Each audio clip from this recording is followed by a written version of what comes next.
Halo Sobat Victorians, jumpa lagi bersama saya Renal dalam program VHS Jogja EduTalk bersama Bapak Jimmy selaku dosen VHS Jogja untuk mata kuliah e-commerce. Selamat siang Pak Jimmy, apa kabar hari ini? Selamat siang Renal, apa kabar? Baik Bapak. Oke, tadi mau bahas apa Mas? Jadi untuk hari ini, untuk program kali ini Bapak, kita akan membahas fakta-fakta dan mitos-mitos terkait tentang online travel agent atau OTA pada hotel. Jadi apa sih pengaruhnya OTA pada hotel itu, Bapak? Oke, dasarnya dulu OTA, kepanjangannya dari apa? Online travel agent, Pak. Jadi online travel agent itu adalah mitra hotel untuk memasarkan kamar melalui platform elektronik mereka, seperti itu. Nah, terus kita akan membahas apa nih? Mengenai fakta apa mitos ya? Iya, Bapak, betul. Kira-kira apa nih yang mau ditanyakan atau yang mau kita bongkar-bongkar, kita kulik-kulik mengenai mitos dan faktanya? Bapak. Jadi untuk mitos yang pertama adalah hotel itu lebih dapat mendapatkan revenue lebih banyak melalui booking secara langsung, Pak. Apakah itu benar? Booking secara langsung, oke. Fanatik terhadap direct booking ya? Iya, betul Bapak. Oke, kalau fanatik terhadap direct booking itu sah-sah aja. Artinya kan hotel nggak perlu bayar komisi. Cuman yang harus diingat adalah walaupun tidak ada biaya dalam direct booking, tetap hotel membutuhkan OTA. Karena itu OTA bisa memberikan exposure yang signifikan dan mengisi kamar yang mungkin kosong nih, apalagi untuk hotel-hotel di Jogja khususnya. Dimana kalau jualan weekend mungkin gampang ya, betul, tapi Pak. begitu weekday ya OTA sahabat sejati hotel gitu kan. Lalu yang kedua, dengan meningkatkan pemesanan melalui OTA tersebut, otomatis kan biaya komisinya juga bisa terimbangi. Jadi ya nothing tulus sih, kalau OTA-nya semakin banyak ya bayar komisinya makin banyak. Tapi daripada kamarnya kosong nanti diisi sama yang bukan tamu kan repot ya. Betul Bapak, ada tapi tidak terlihat. Itu jangan. Betul, ya Pak. Harus diisi sama tamu. Oke. Nah, apalagi untuk mitos yang kedua nih Pak, hanya hotel-hotel kecil yang lebih diuntungkan dari OTA. Bener nggak sih Pak? Jadi hotel yang udah besar, hotel bintang 5, bintang 4 tuh nggak perlu OTA. Apalagi punya meetingnya banyak. Iya, betul Pak. Karena tamunya udah banyak di meeting, ngapain lagi ada OTA? Iya. Benar nggak tuh Pak? Mitos atau fakta? Jawabannya mitos. Karena kenapa? Karena walaupun hotel kecil memang kamarnya banyak dijual lewat OTA ya, kita lihat dulu kapasitasnya. Jadi begini, kapasitas hotel kecil itu kan kadang-kadang ruang meetingnya kecil. Jadi dia membutuhkan effort lebih dalam menjual kamarnya. Atau katakanlah hotel-hotel non-brand itu begitu masuk ke OTA, dia akan langsung dapat branding. Walaupun dalam brandingnya harus ada pengorbanan dalam bentuk komisi tadi, gitu kan. Nah, tetapi hotel-hotel besar pun juga seperti saya bilang tadi, nggak selamanya tiap hari penuh sama meeting. Jadi perlu bookingan-bookingan juga untuk mengisi kamar-kamarnya yang kosong tersebut. Intinya adalah hotel harus pintar menggunakan OTA untuk mempertahankan tingkat hunian dan mengisi kamar di luar waktu-waktu yang nggak lagi kosong meeting tersebut, Rena. Berarti untuk mitos hotel kecil yang lebih diuntungkan dari OTA itu nggak benar ya Pak? Ya semuanya diuntungkan, nggak ada istilah OTA memihak sebelah kanan kiri depan belakang, nggak ada. Pokoknya selama kamarnya masih ada di online travel agent tersebut, OTA ya tinggal menjual di platformnya. Berarti untuk mitos yang kedua tadi itu benar-benar mitos, bukan fakta. Kita lanjut ke mitos yang ketiga Bapak. OTA itu memegang kendali penuh terhadap harga jual kamar hotel. Benar nggak Pak? Jawabannya mitos. Mitos lagi itu Pak? Mitos lagi. Oke, faktanya apa tuh Pak? Karenanya kan yang masang harganya hotel. Yang menentukan promosinya hotel. Hotel mau ikut dan mendapatkan exposure lebih ya. Ada pepatah bilang kalau mancing ikan paus jangan pakai umpannya rebon atau udang, nggak akan dapet. Walaupun paus makannya plankton kan, tapi banyak sekali sedot gitu. Nah, tetapi pada dasarnya yang menentukan harga itu adalah hotel. Balik lagi, tinggal bagaimana hotel itu memiliki komunikasi yang jelas dengan OTA-nya, menjalin hubungan yang baik, saling berdiskusi untuk mengembangkan potensi yang hotel punya terhadap OTA-nya, sehingga hotel tersebut bisa visible atau terlihat dan bisa di-booking dengan mudah oleh tamu. Karena untuk zaman saat ini, untuk zaman ya milenial, Gen Z dan itu yang makin kesini yang dibutuhkan tuh kecepatan. Makin cepat, makin terlihat, makin bisa gampang di booking, itu yang dipilih oleh orang-orang. Jadi nggak mesti harus bintang 5, bintang 4, bintang 3, tapi sudah sesuai dengan kebutuhan tamu masing-masing. So kalau dibilang OTA ngontrol harga hotel, itu pasti mitos. Jadi sudah terjawab, OTA tidak memegang kendali terhadap harga jual kamar suatu hotel ya Pak. Yang memegang kendali harga jual kamar itu kembali lagi ke keputusan dari hotelnya. Untuk mitos berikutnya, atau mitos yang keempat, hotel-hotel yang sudah daftar OTA atau yang sudah ada di OTA itu akan banyak bersaing dengan hotel-hotel lainnya Pak. Di dalam listingnya. Iya betul Bapak. Artinya, aduh susah ya jualan di OTA. Gila, hotel yang di situ kan kayak Jogja kan ribuan ya. Iya Pak, saingannya banyak banget tuh ya. Pak. Gimana caranya tuh Pak?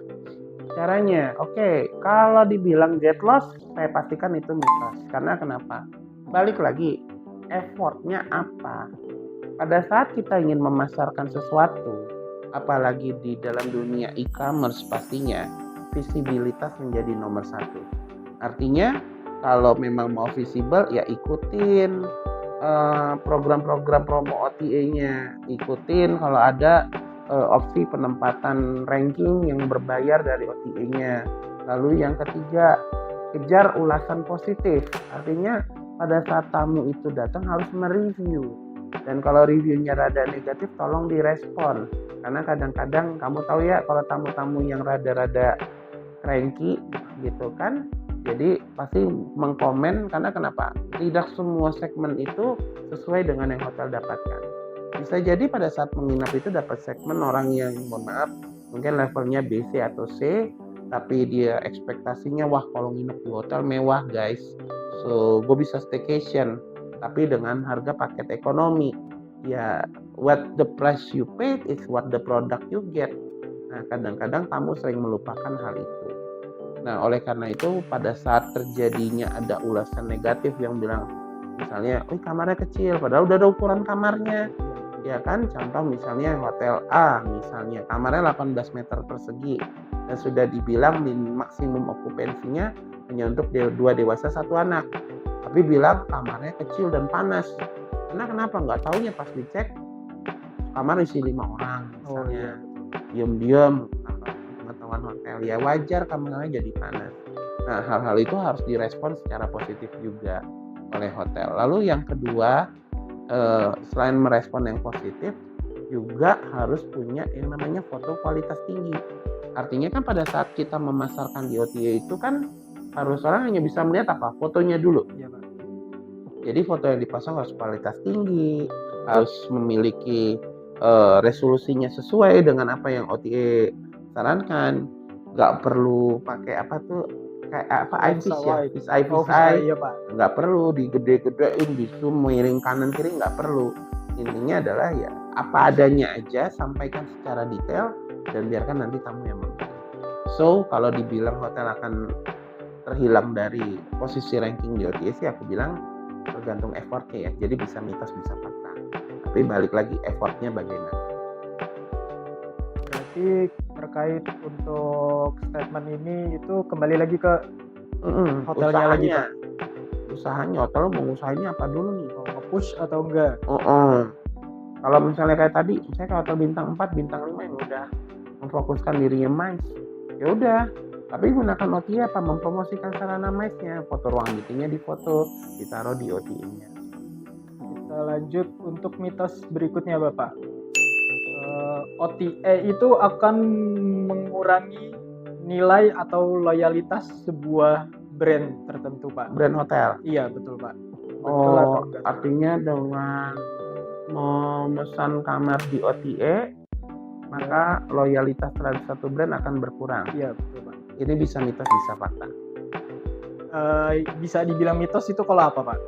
Bisa dibilang mitos kalau misalnya hotelnya tidak cepat tanggap untuk meng-coverage atau mentransformasi tamu yang dari OTA menjadi tamu direct booking. Artinya pada saat tamunya itu baru, hotel itu harus punya effort tertentu sehingga tamu itu happy untuk stay selalu di hotel tersebut. Memang tidak bisa dipungkiri, kalau saya bilang bisa menjadi fakta adalah bila tamunya itu memang, mohon maaf nih, modalnya sebatas untuk nyoba-nyoba hotel baru. Apalagi untuk level katakanlah kelas menengah. Kelas menengah ada offer dikit, produk baru dikit pasti pindah. Ya itu nggak masalah. Tapi dilihat lagi bagaimana hotel itu harusnya menjaga tamu-tamunya supaya tidak pindah ke hotel lain ataupun akhirnya memiliki pengalaman yang sangat berkesan sehingga kalau gue butuh hotel, hotelnya aja deh, gue udah tahu orang-orangnya, gue udah tahu servisnya, saya udah tahu mengenai prosedur-prosedurnya enak, kenyamanannya, keamanannya udah enak, ngapain aku harus pindah seperti itu.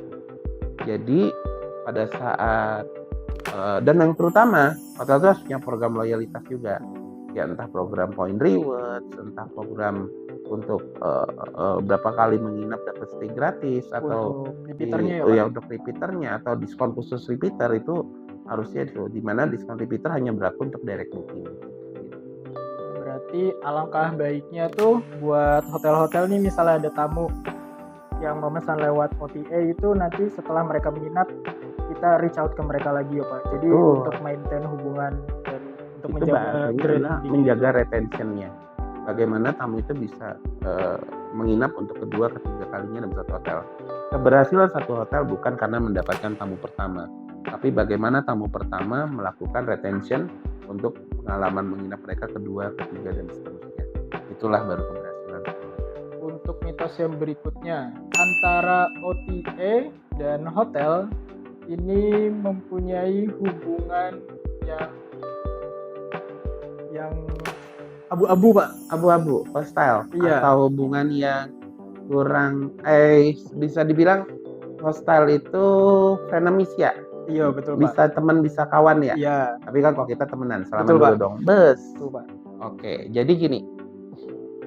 Kembali pada saat menjaga satu hubungan, kalau nggak saling teleponan, sayang nggak namanya. Nggak sayang dong. Iya. Nggak di WA sekali, kamu pasti ngambek dong pacarmu Iya nggak Pak, WA. tantrum Pak. Tantrum, oke. Nah sama, hubungan yang baik itu dibicarakan melalui komunikasi antara hotel dengan market manager OTA-nya, antara hotel dengan PIC OTA-nya, itu harus ada komunikasi. Tujuannya adalah untuk menciptakan hubungan kolaboratif yang saling menguntungkan. Artinya hotel harus mengupdate dirinya, walaupun MM-nya kadang-kadang lupa nih ngasih tahu ada program.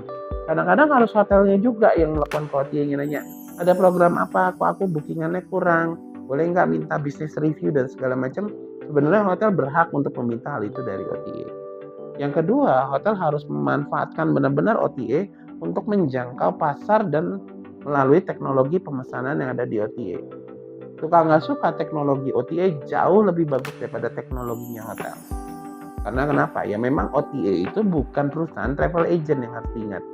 OTA itu adalah perusahaan IT atau perusahaan teknologi yang berbasis menjual paket travel. Sering sekali mitos ini salah orang menanggapinya. Jadi orang menganggap OTA itu online travel agent, yang ditekankan kata travel agentnya. Padahal sebenarnya OTA itu adalah perusahaan berbasis IT yang memiliki platform untuk menjual kamar hotel. Nah, bagaimana? Hotel itu harus cerdas.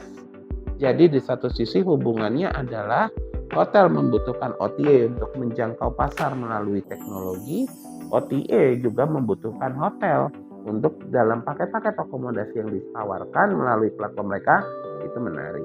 Karena ingat, yang menggaji OTA itu adalah komisinya hotel. Berarti ketika hotel ini sudah bekerja sama dengan OTA itu dari pihak hotel e-commerce-nya terutama yang berarti ya Pak, Mm-mm. itu harus bersikap proaktif juga ya Pak Oh iya, terhadap harus. OTA-nya itu. Harus.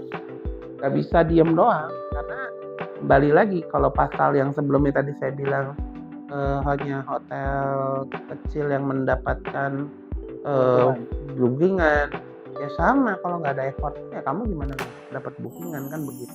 Nah, sepertinya tuh udah sampai situ aja sih Pak, mitos-mitos yang umumnya beredar di kalangan-kalangan hotelier seperti itu aja. Jadi untuk teman-teman mungkin sekarang udah jadi tahu tentang mitos-mitos atau rumor-rumor terkait tentang OTA. Mungkin untuk teman-teman mahasiswa atau teman-teman hotelier yang sudah sekarang bekerja, yang masih menganggap OTA itu sebelah mata mungkin ya Pak, karena mungkin masih sekarang tuh masih sedikit hotel-hotel yang menganggap OTA atau bagian e-commerce itu bagian yang krusial dan penting dalam suatu hotel.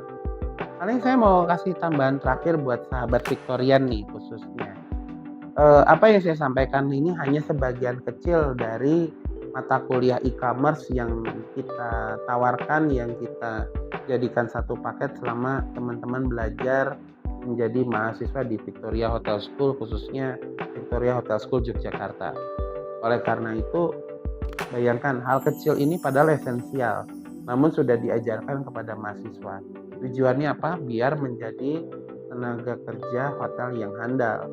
Jadi nggak melulu jabatan karir itu ya FO, jabatan karir itu HK, jabatan karir hotel artinya laku banyak hal, dan ternyata e-commerce ini itu sangat menarik untuk dipelajari.